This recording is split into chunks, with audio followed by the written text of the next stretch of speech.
Hello, BookTube. I have a little Wednesday reads for you as my hair glows in the bright sunlight of the fading day. So depressing. It's a beautiful day, don't get me wrong. The day is not depressing. The day has been absolutely beautiful. Warm at the height of the warmth and beautiful otherwise, like walking around in a swimming pool. But depressing nonetheless because the sun is setting a little earlier every day. It's still high summer here in Boston, but winter is clearly right around the corner, and that is so depressing. I remember when it pleased me, but it doesn't anymore. It doesn't anymore. Boston never even reached triple digits once this summer so far. I guess it could still happen. It's happened in September plenty of times, but not once. We're in mid-August. We've had, I think, 3 heat waves, and they were all painfully little things. They were 3 days each. Anyway, I'm going to do a little bit of a Wednesday reads here. I guess you could also call it a TBR torture, but it's basically recent books that have been on my horizon, just that I thought, everybody does am reading updates, and I like to be part of what everybody does. FOMO, don't you know? So I have 6 books to show you here, and 3 are books that I've already read, in some cases read and reread. And then 3 I have not read. 3 are right on the launch pad. So we'll do the 3 that I've read first. First one is a Regency romance. It's by Joan Wolfe. I think this was sent to me by one of you, I believe. Joan Wolfe's from Connecticut. And this, I think, came out, 1982. This is called Margarita. And it's about the granddaughter of an English earl whose mother runs away with a Venezuelan man. And the Earl, just in wrath, cuts her off completely. But he does keep his ear to the ground. He does have spies to distantly watch her family. She has children, one of whom is Margarita, a little girl named Margarita. And he gets news one year that in the Great Lisbon earthquake, the Great Earthquake of 1812, I think it's 1812, maybe. 1812, that almost all of that family was killed in one way or another. Hardly any buildings were left standing in Caracas. Margarita comes to England. And the Earl is a fascinating figure. He's killed fairly early in the book. I wish that we got to know the old Earl a little bit better than we did, because I'm kind of interested in him. He's a forbidding, cold, emotionless man whose one passion is spending enormous amounts of money on paintings. When we first meet him in this book, he has just outbid the Prince Regent for a painting, and the walls of his London home are covered in Titians and Rembrandts and whatnot.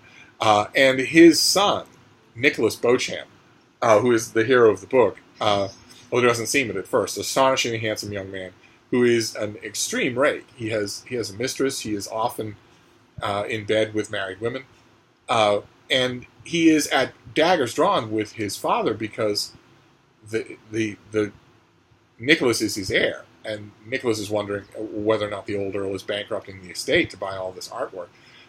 Margarita comes to England, and she can speak perfect English, but she is very much a foreigner, very much an alien in this world.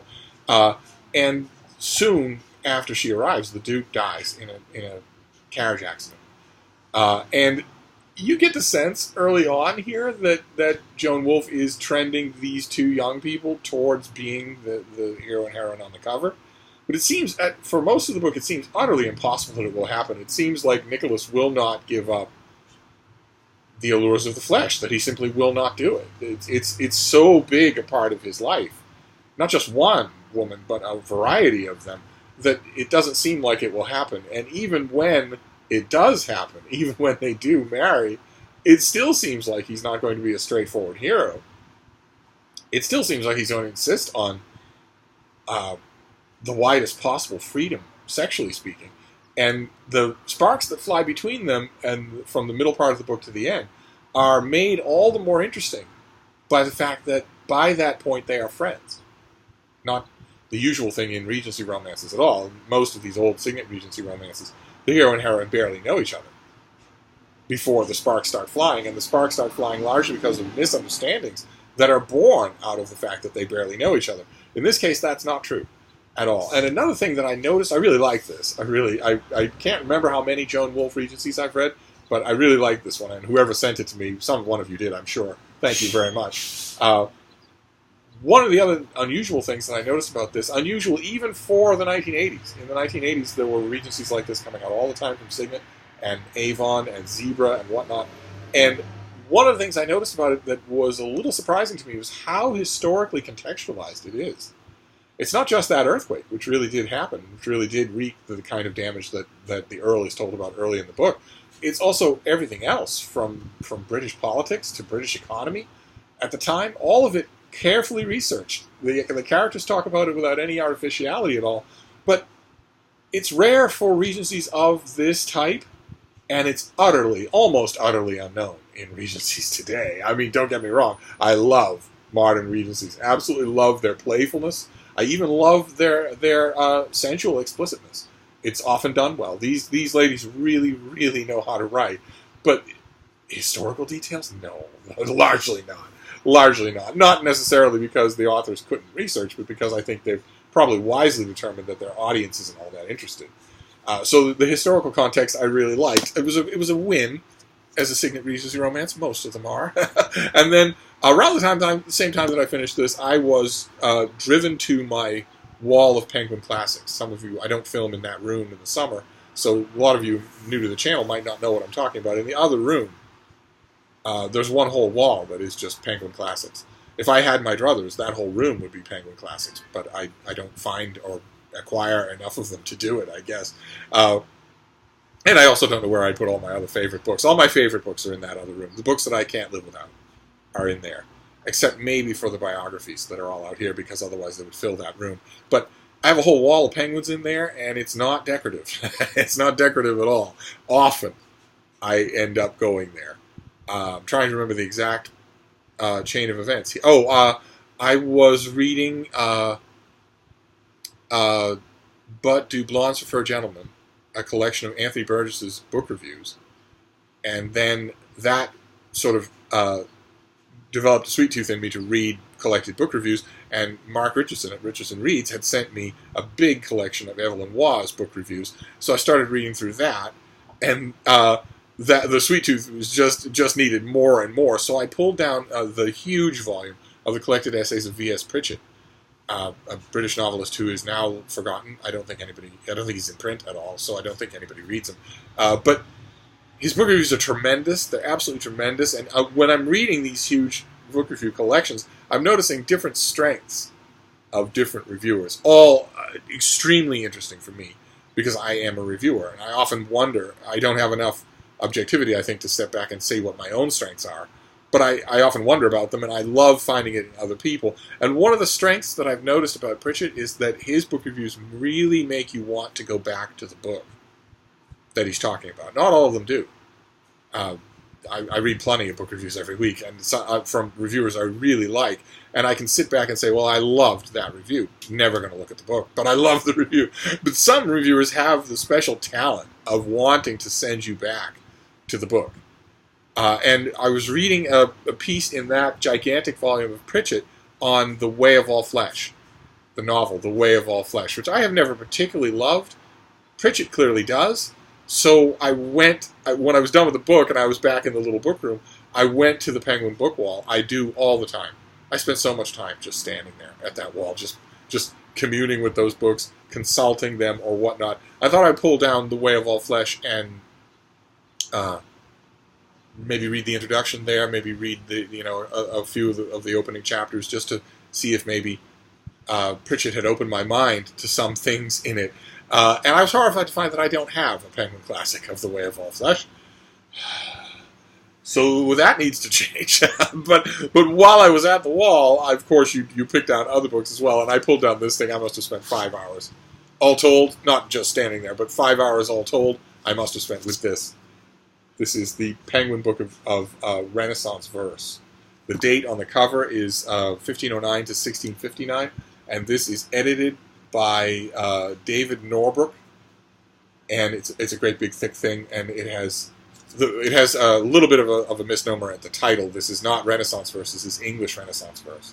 So you have Spencer and Sidney and Marlowe and uh, Shakespeare and all all the Drayton and Dryden or Donne and whatnot, and it's wonderful. The stuff is wonderfully selected, and it's arranged under categorical headings: the countryside, the personal life, public life, political life, and that I think works really well too. With a big book like this, you're totally at the mercy of the person doing the picking, of the person making the anthology. Are they doing it with 1,000 voices nagging in their ear, or are they imposing a vision on what they find? And I very much detect a vision in this thing. So it's a browser's paradise. I spent so much time in it. And then the third one, the last of the three that I have already read, I have not actually read in this book form. I've read everything in it. I just need to read it. I need to get the new and the potentially eye-opening experience of reading it as a book. And that is this. I think we saw the advanced copy on this channel. This is Human Relations and Other Difficulties by Mary Kay Wilmers, who's the founding editor of the London Review of Books. And this is just her prose from the London Review gathered together in book form. And I have read, I believe, everything that's in here. Most of them are book considerations, but there are lots of topical considerations as well. They're really, really good. She is tremendous. The standout piece for me here, at least in my memory, is a piece on the sort of lingua franca, the vocabulary that novel reviewers use. It's a fairly scorched earth piece, even though I don't think she intended it to be one. But my God, she lays bare all of the usual bag of tricks of people who review novels and nothing else. And she does it with such a clear eye that I don't think you'll be able to look at such reviews again without immediately remembering her essay. And I'm sure that there'll be essays in here that I don't remember as well as I remember that one. So I'm counting it among the books that I've already read because I've already read everything that's in it. But I could easily include it among the three that I haven't read because it'll be a different kind of reading experience. But speaking of which, we'll move on to the three I haven't read. First one is, oh God, I just noticed this is a January release. Oh, I thought it was earlier than that. This is a January release, so you can cancel what I said. I won't be reading this. This is not on the Launchpad. I won't be reading this in 2019. But I might as well tell you about it because it's coming out in January, and I'm sure that a lot of you will want to know about it. This is a new book. This is by Victoria Turk, and it's called Kill, Reply All: A Modern Guide to Online Etiquette from Social Media to Work to Love. The light is going wonky on me here, but I put the pillow up there. It didn't do anything to help the halo of light around my hair, and it did block the sight of my lilac tree. So I took it down. So this is going to come out as a trade paperback in early January. I did not notice the date, or I would not have included it here. And this is all about stuff that you do online, what you should do and what you shouldn't do online. How do you reply to your colleague's weird email? What would Emily Post say about your Tinder profile? And should you respond when your ex subtweets you? All sorts of stuff like that. I don't know how many of the responses in here will be self-evident. I also don't know how many of them will be wrong. we shall see. We'll find out together in the new year, I assume. Then this next one I read. I liked it. I didn't love it. I wish that I had, but one of you might. This is by Mike Martin, who is very young. And this is Why We Fight. Very simple title. Very big subject. Not a very big book. This is the author going through all the typical reasons why humans band together and go to war with each other. And I didn't dislike the book at all. It's extremely engagingly written. It just pulls you right along. If you have never read anything on military history or the psychology of warfare or anything like that, then this would be a fine place to start. This is from Oxford University Press. I think it comes out in early September. September 1st. I'll probably be reviewing this. It leaves you plenty to think about, plenty to talk about. The only reason that it sort of didn't knock my socks off, didn't wow me, is because I have done an extensive amount of reading on military history, on the psychology of war, and why people go to war. And I've reviewed a lot of those books, and this was not as challenging as some of them. So I liked it. I liked it just fine. I didn't love it. But it just occurred to me that I've already read this book. So and it also is in the three that I haven't. Oh, what a mess this is. So the Mary Kay Wilmers, I haven't read it as a book. I haven't read it just straight through from beginning to end. but I put it in the section of books that I have read. I have Kill, Reply, All, which I put in the section of books that are right on the launch pad, but it's not. And I put Why We Fight in the section of books that I haven't read yet when I have. Anyway, I can recommend it. But then we'll move on. We'll move on to a November book. I have the advanced copy here. I have not read it, and I intend to read it right away. It's from St. Martin's Press. It's their science fiction division, which I almost never get books from their science fiction division. And it's high fantasy. It's by Howard Andrew Jones, and it's called Upon the Flight of the Queen. And it has a really good cover. Let me see if I can find out who the cover is by. Oh, can you believe that? The copyright page does not credit the cover illustration. That is terrible. Let's hope that changes in the finished copy. That is just terrible. You absolutely have to do that. Even in a $30 hardcover, the cover is going to do a lot of the work of selling this thing. Well, anyway, this is Upon the Flight of the Queen, and the cover features aerial combat between a rider on a gigantic bird and a rider on a gigantic dragon. Make that out there? It's kind of an eye-catching cover. It actually, the more you look at it, the more detail comes out to you. I'll have to find out who did the cover illustration. It's shameful that they don't tell you. But let's see what we learned about this. This comes out in November. Following his critically acclaimed novel For the Killing of Kings, which I read and liked, and Howard Andrew Jones returns to the 9 realms of the Dendresi in Upon the Flight of the Queen to continue this imaginative and fun epic fantasy trilogy. While the savage Nar clans prepare to march on the heart of the 5 realms, Rylan Coramel infiltrates the highest of the enemy ranks to learn their secrets and free hundreds of doomed prisoners. His ailing mentor Varama leads the Altanari Corps in a series of strikes to cripple the Nar.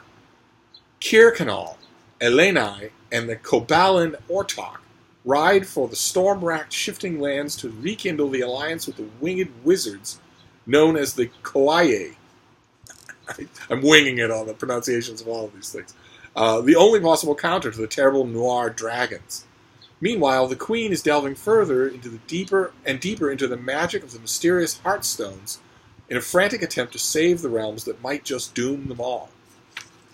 I read For the Killing of Kings and thought it was pretty good. I didn't notice. I believe the pub sheet for The Killing of Kings also mentioned fun. What did we learn here? Imaginative and fun epic fantasy trilogy. For the Killing of Kings, I did not notice much fun. So we'll see if it's more prominent in this thing. But there you go. A total pig's breakfast of an am reading all over the map.